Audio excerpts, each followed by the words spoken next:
Hey, what's going on, guys? It's the Poly Athletics, and today we're going to talk about how athletics, specifically explosive sports, can correlate with bodybuilding, and how the genetics that will make you good for athletics tend to also make you good for bodybuilding.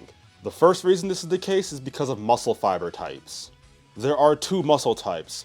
There are type 1 slow twitch muscle fibers, and then there are type 2 fast twitch muscle fibers. Type 1, which is the slow twitch muscle fibers, are well built for endurance athletes. They are extremely fatigue resistant, while fast twitch muscle fibers or type 2 muscle fibers are well built for explosive, quick bursts of energy type of sports. Bodybuilding requires you to acquire strength and muscle mass, and that is best built through type 2 muscle fibers. Therefore, individuals with a higher proportion of type 2 muscle fibers, which are the muscle fibers that are best suited for explosive sports, tend to also be best at bodybuilding. Type 2 muscle fibers also have a larger cross-sectional area, meaning that they're actually literally bigger muscle groups than the type 1 muscle fibers. This means that the type 2 muscle fibers have a greater potential for hypertrophy. So even if hypothetically you were to use your type 1 muscle fibers to gain as much muscle as possible to sort of maximize the hypertrophy with your type 1 muscle fibers, unfortunately, however, they wouldn't be as hypertrophic as the type 2 muscle fibers, so they're going to be much more limited compared to if you just had more type 1 muscle fibers. Some people like to say that you can actually change your muscle fiber type, but this isn't actually true.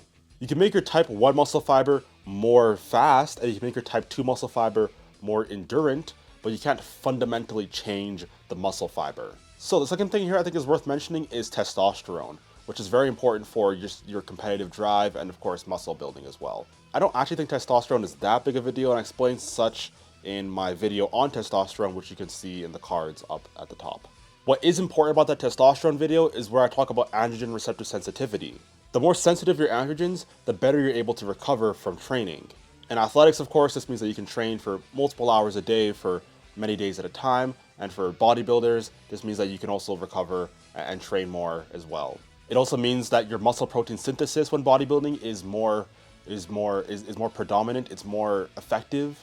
Every bodybuilding session is more hypertrophic, because your androgens are more receptive to the work that you actually did put on it on that day. Your rate of muscle protein synthesis is correlated with your androgen receptor sensitivity, and that isn't exactly testosterone, but yeah, that's important. That's the important take from that video. And then thirdly here, insulin sensitivity can impact your athletic performance and bodybuilding at the same time. When your insulin is more sensitive, the nutrients that you take up will be more effective if you have a more sensitive insulin. Fourthly, we have presence of the actinin 3 gene. The actinin 3 gene is a gene that helps make you stronger, faster, more explosive, and helps your muscles become bigger. Or I should say, the good portion of the actinin 3 gene will do this. So if you have the RR portion of the actinin 3 gene, then you will have the optimal genotype for bodybuilding and athletics. RX is okay, but XX is bad. And then finally here we have myostatin. Myostatin is a protein that inhibits muscle growth. So this means that people with low myostatin have more potential to get more muscle. This is something very important for bodybuilding, but also pretty important for sports as well. Low myostatin might not be specifically associated with explosive strength, although it is somewhat associated with explosive strength. It is mostly associated with strength and muscle gain. And strength is also very important for sports, so I figured it'd be relevant to put that in here.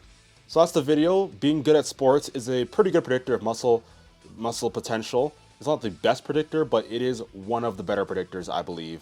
So if you're good at sports, likely like the athletic sports, like the running, jumping, sprinting, I said running already, sprinting, jumping, power sports, football, basketball, track and field, that sort of stuff, then you'll probably be good at bodybuilding as well. I mean, look at sprinters. Look at Johan Blake especially. This guy looks like a freak. He looks like his muscles are probably better for bodybuilding than like half the people watching this video, and he's probably never squatted to max weight. He's probably bench pressed like 3 times in his life. This is probably really relevant for his training.